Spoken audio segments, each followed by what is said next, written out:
All right, guys, what's up? So we are doing a quick review over your cell division. So I realize this isn't the most ideal scenario here. I was going to shoot this in my classroom earlier today, so I'd have a nice big whiteboard behind me, but it is what it is. So here's what we got.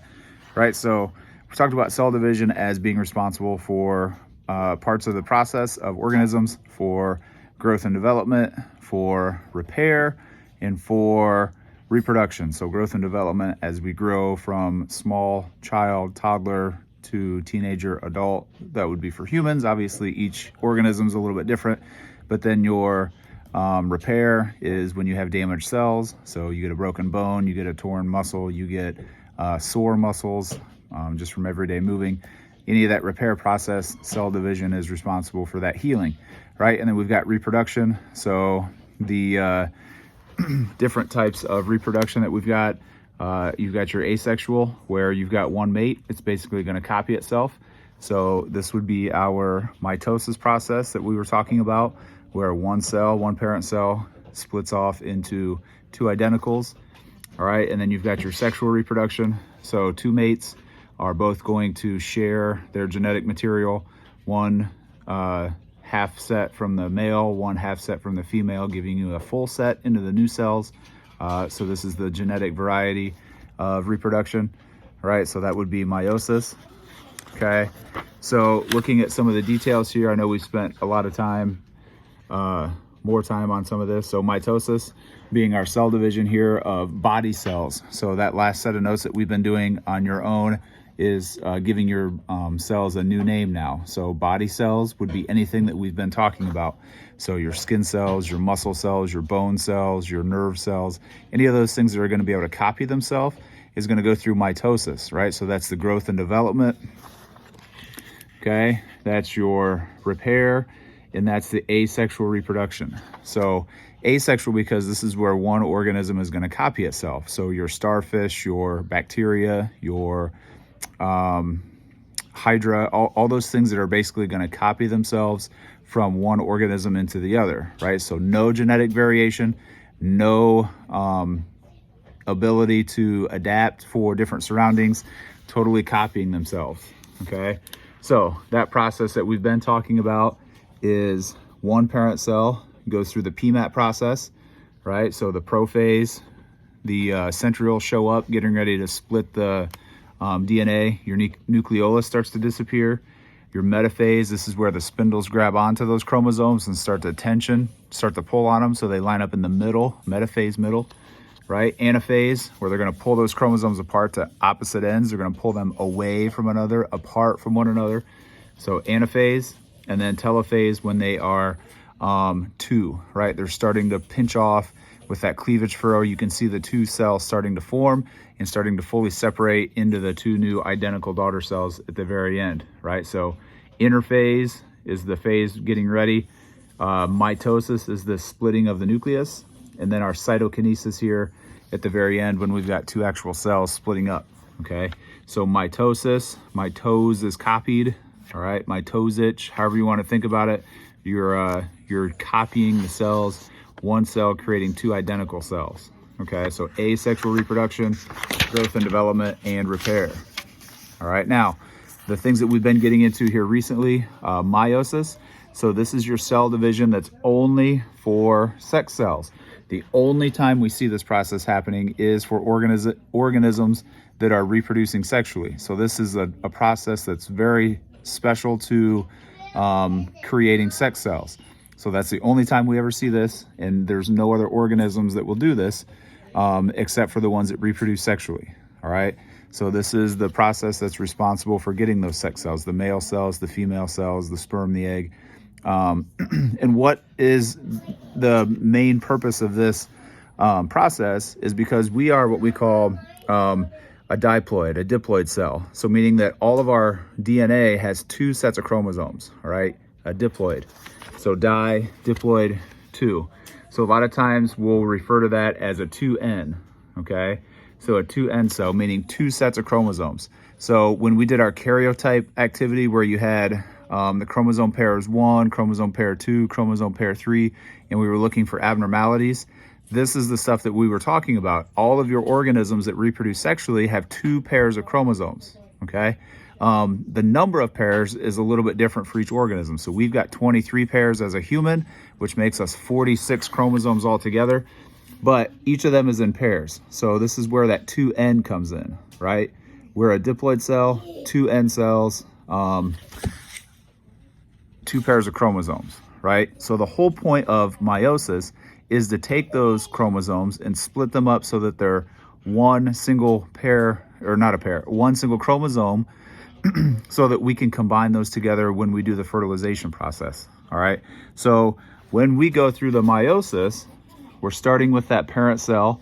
We're going through PMAT 1, right? Prophase 1, metaphase 1, anaphase 1, telophase 1. It's the same process that happens for mitosis. It's just the first time that it happens, right? One cell splits twice to get 4 cells, okay?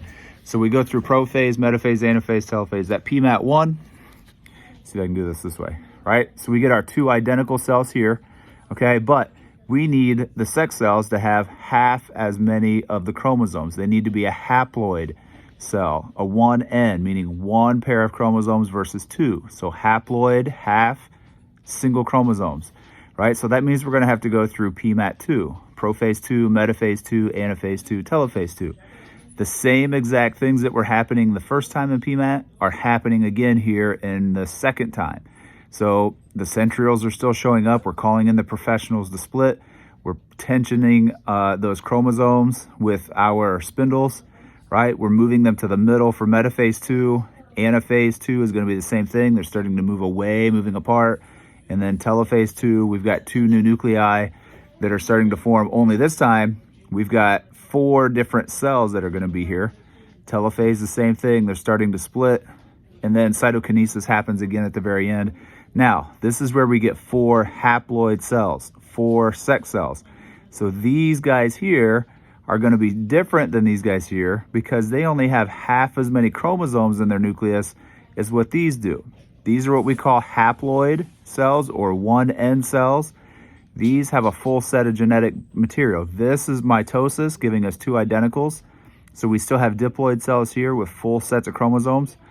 This is our sex cells. This splits up the chromosomes so that we've got half as much, okay? 4 haploid cells, a single chromosome versus a full set, right? So some of the vocab that we didn't get a chance to really go over was the tetrads, okay? So these are 4 chromosomes, 2 pairs. That's what you were looking at on those diagrams for the karyotypes.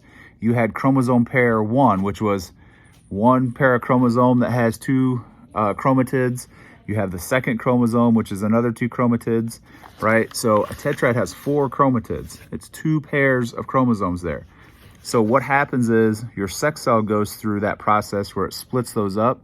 So instead of having 4 chromatids that are attached in 2 pairs, they get split up into individual strands. So each chromosome pair is responsible for different genetic material, right? Chromosome 1 is going to be responsible for certain things in the body, maybe how tall, hair color, muscle structure, bone structure, all those kinds of things that the organism is going to have. Each chromosome is responsible for different parts of that. So those chromosomes need to be split up so that when that sex cell has half as much material, it's going to have half the amount of material to donate or to provide for that new organism. Okay, so the tetrad is 2 pairs or 4 chromatids, right? That's the chromosome pairs we were looking at in the karyotypes.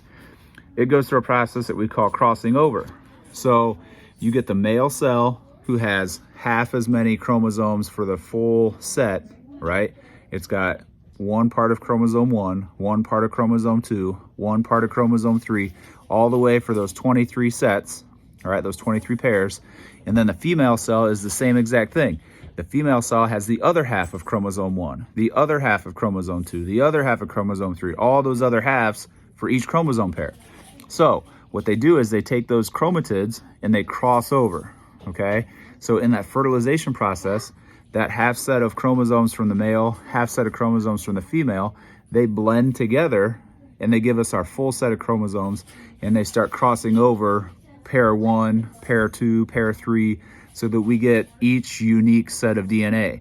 So that each organism that comes from the same 2 parents is going to have a different blend of chromosomes. Okay, so the crossing over type is when that genetic material is shared.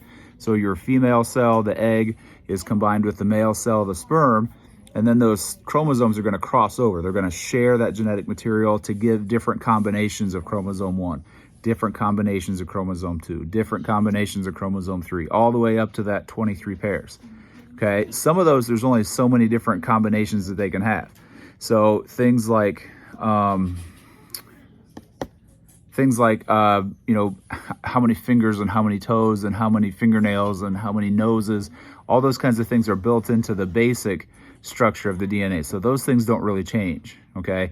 All humans are gonna have one nose when that DNA is put together. All humans are gonna have 2 eyes, they're gonna have 2 ears, they're gonna have 10 fingers, 10 toes. All those things that are supposed to be there, that's built right into the structure. Now, how those chromosomes are set up is how those bone structures are gonna be. Maybe how the hair color is gonna look. Maybe if you're gonna have curly hair versus straight hair. If you're going to, you know, different eye color, skin tone, okay? All those different things that are color related or tone related are going to have different combinations of those chromosomes, right? So everything gets decided in that crossing over part. So the tetrads are going to be split up in the meiosis process to get our 4 single chromosome sex cells, our haploids, and then those are going to combine during the fertilization process to give us a diploid, which is pairs of chromosomes. And the crossing over feature is what gives us our different combinations, our different features, our different appearances that are going to show up in the organism, okay? It's important to know that because the next set we're going to get into is looking at those different possible combinations. We're going to look at each of the haploid cells. We're going to split up those characteristics and we're going to say, okay, what is the possibility of having red hair versus dark hair? What's the possibility of having a tall plant versus a short plant? What are the possibilities of having a wrinkled stem versus a smooth stem for plants, okay? So we need to understand that those tetrads are split up in the sex cells and that they're recombined during that fertilization process to give us different combinations, all right? Haploids versus diploids, okay? Your quiz is gonna show up later today, so check over the notes, do that quiz when you are ready, because once you start it, you can't stop and you need to have all your materials ready with you. If you're using any notes, make sure you have them ready to go so that way you don't time out. All right, ask if you have questions. Have a great day.